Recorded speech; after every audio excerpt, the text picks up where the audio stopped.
মুক্তিযোদ্ধার সন্তান নাতিপুতিরা কেউ মেধাবী না, যত রাজাকারের বাচ্চারা নাতিপুতি হলো মেধাবী, তাই না? এই রাজাকারের সন্তান যে বলছে, আমরা যদি বলি তাহলে এই দেশের মানুষের, এই দেশের সম্পদের, সেই দেশের মানুষের সম্পদ দিয়ে যারা বাইরে বাণিজ্য করছে, যারা পাচার করছে, তাহলে তারা তো বড় রাজাকার, তারা তো বড় দেশদ্রোহী। আমি বলি, ধরেন এখানে আপনি একটা স্পেসিফিক ব্যাপার ক্লিয়ার হতে পারবেন। মুক্তিযোদ্ধা কোটার কথা আমরা বাতিলের কথা বলেছি, কিন্তু আমরা বলিনি মুক্তিযোদ্ধাদের প্রতি যে আমাদের অসম্মান আছে, এই কথা কিন্তু বলিনি। আমাদের মুক্তিযোদ্ধারাই বৈষম্যহীন সমাজ চেয়েছিল, এবং আপনি দেখবেন যে এখানে অনেক মুক্তিযোদ্ধারা বলছে যে এখন তার কোটার কোনো প্রয়োজন নেই। ফলে যারা যুদ্ধ করেছে তাদের জন্য হয়তো আমরা তাদের প্রতি শ্রদ্ধা প্রদর্শন করে তাদের জন্য কিছু করা যেতে পারে, সেই চেষ্টা করতে পারি। এবং আমাদের লাস্ট দাবিতে তো মুক্তিযোদ্ধা কোটা কতটুকু থাকতে পারে এবং কাদের জন্য থাকতে পারে এতটুকু আমরা বলেছি। তাহলে আপনি কাকে দেশদ্রোহী বলবেন? যারা মানুষের অধিকারের জন্য কাজ করছে তাদেরকে বলবেন, নাকি যারা ওই চেয়ারে বসে এসি রুমে বসে মানুষকে নিয়ে নানা ধরনের যখন যে মন্তব্য করার ইচ্ছে মন্তব্য করছে তাদেরকে বলবেন? এটা নিয়ে আসলে মন্তব্য করার মতো কিছু নাই, জিনিসটা খুবই অপমানজনক। আমাদের সাধারণ শিক্ষার্থীদেরকে একটা ট্যাগ দিয়ে আন্দোলন দমানো যাবে না। এখানে অনেকেই আছে যারা মুক্তিযোদ্ধা পরিবারের সন্তান, আমাদের সাথে অনেক সাপোর্ট আছে, যারা সরাসরি মুক্তিযোদ্ধাদের সাপোর্ট আছে, মুক্তিযোদ্ধাদের সন্তান নাতি নাতনি অনেকেই আমাদের এই আন্দোলনের অংশীদার। আমাদের সবাইকে রাজাকার বলার মাধ্যমে এটা আসলে আমাদেরকে খুবই হেয় করা হচ্ছে, খুবই অপমানজনক। এই কথাটা আমার কাছে নিছক হাস্যকর মনে হয়েছে। আপনি ক্যামেরাটা একটু পিছনে দিয়ে দেখেন, এত মানুষ, এত রাজাকার যদি ওই সময় বাংলাদেশে থাকতো, বাংলাদেশ স্বাধীন হতো, ওই সময় বাংলাদেশ। এই কথা আসলে কতটা যুক্তিহীন, পেছনের জনসাধারণ তার প্রমাণ। স্বাধীন দেশে এতগুলো পাকিস্তানি কিভাবে থাকে? মানে আমরা এটাই বুঝছি না। পাকিস্তানিরা বাংলাদেশের পতাকা মাথায় বেঁধে ঘুরছে, পাকিস্তানিরা বাংলাদেশের পতাকা ওড়াচ্ছে, পাকিস্তানিরা মুক্তিযুদ্ধের বাংলায় বৈষম্য খায় নাই স্লোগান দিচ্ছে।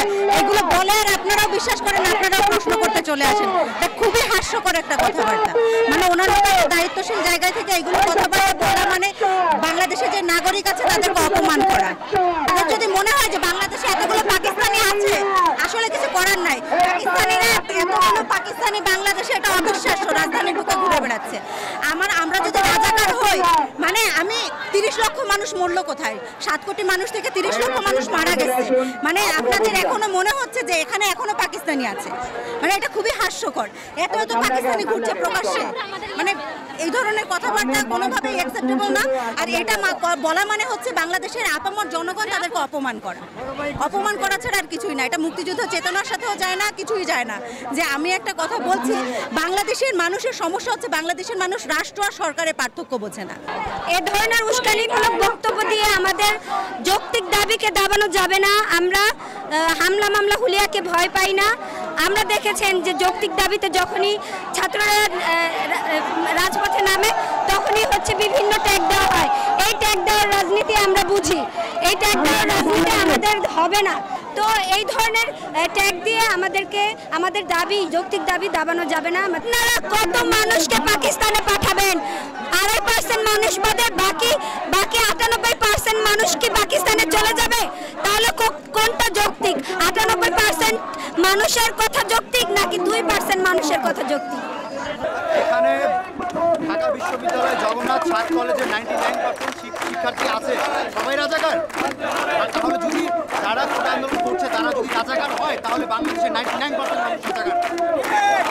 আপনাদেরকে পাকিস্তান চলে যেতে বলেছে, বলুক, পাগলে কত কিছুই বলে, পাগলের কথা কাম দেওয়ার সময় নাই। আমাদের সাথে মুক্তিযোদ্ধার সন্তানরা আছে। আপনারা দেখছেন আমাদের আন্দোলনে সামনের সারি থেকে অনেক মুক্তিযোদ্ধার সন্তান বক্তব্য দিয়েছে। আমরা কোনোদিন রাজাকারের সন্তান। এই দেশ স্বাধীন করেছে আমার দাদা, আমার চাচা, আমার পূর্বপুরুষরা।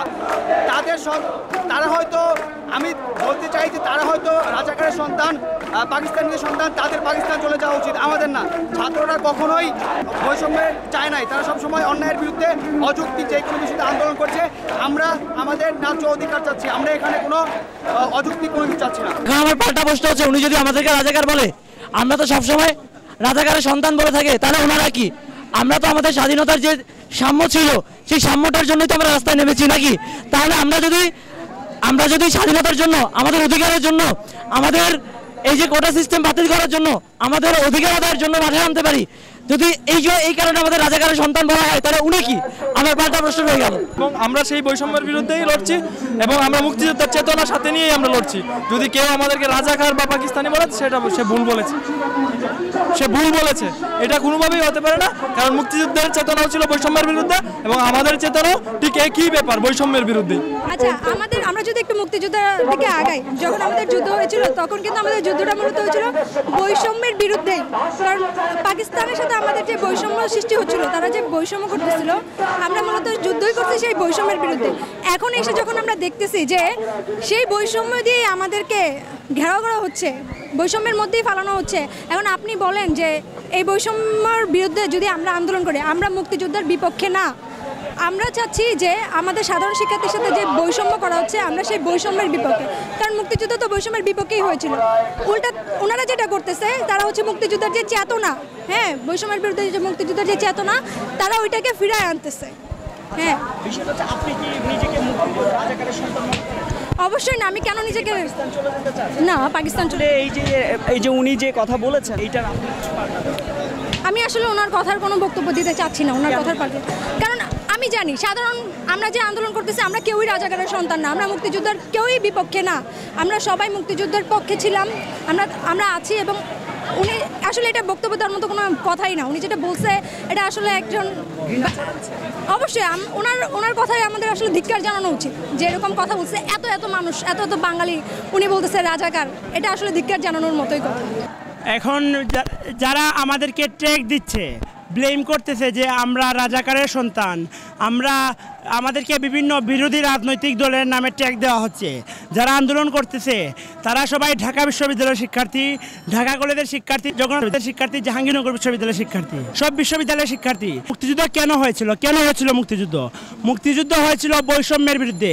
পাকিস্তানে যে সময় আপনাদের বাজেট বন্টন হতো, আমাদের পূর্ববঙ্গ অর্থাৎ আমাদের বর্তমান বাংলাদেশ পাইতো 30%, 35% এরকম বাজেট পাইতো। আর পশ্চিম পাকিস্তান, করাচি, ইসলামাবাদ, ওরা পাইতো 56%, 70%, 80% বাজেট। আমাদের বাংলাদেশের প্রতি বৈষম্য হতো। মুক্তিযুদ্ধ করা হয়েছে, পাকিস্তান থেকে আমরা আলাদা হয়েছি। আলাদা হওয়ার পর যারা মুক্তিযুদ্ধ করেছে এখন তারাই যদি পাকিস্তানের কাজ শুরু করে দেয়, পাকিস্তান আমাদের সাথে যেটা করছে তারাই কিন্তু এখন আমাদের সাথে সেটা করছে। তারা 56% নিয়ে যাচ্ছে, মানে 4%, সারা বাংলাদেশের যত লোক আছে 4% লোক 56% করে নিয়ে যাচ্ছে। আর আমরা যারা আপনার ধরেন 95 ভাগ লোক আছি, আমরা 44 ভাগ চাকরি দিয়ে আমরা কী করব?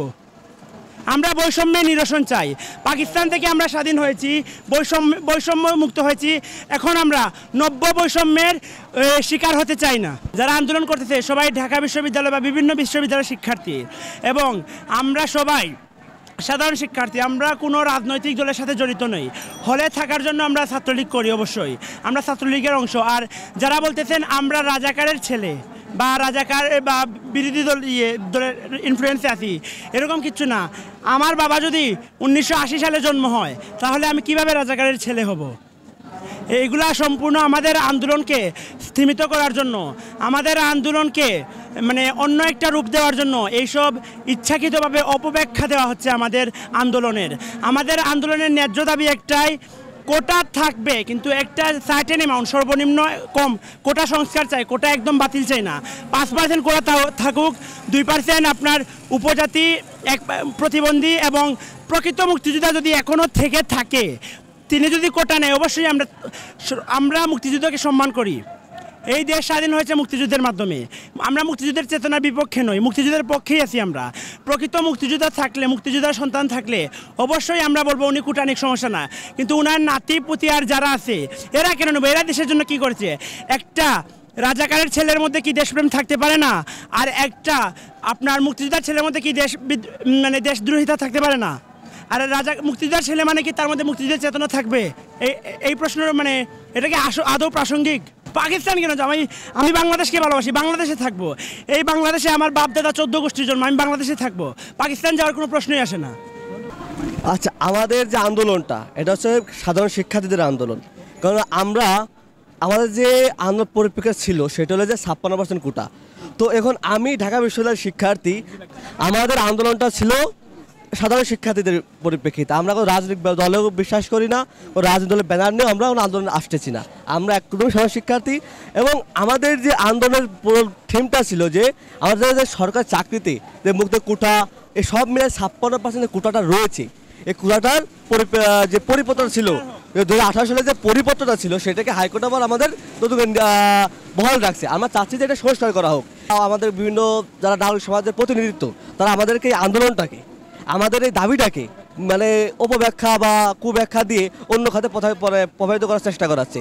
আমি আমার পার্সপেক্টিভ বলি, আমার বাবার জন্ম 1972 সালের পর, শিশু আমাকে বলা হয় যে আমরা যে আন্দোলন করতেছি আমরা রাজাকার, এটা কোথায় যৌক্তিকতা থাকলো?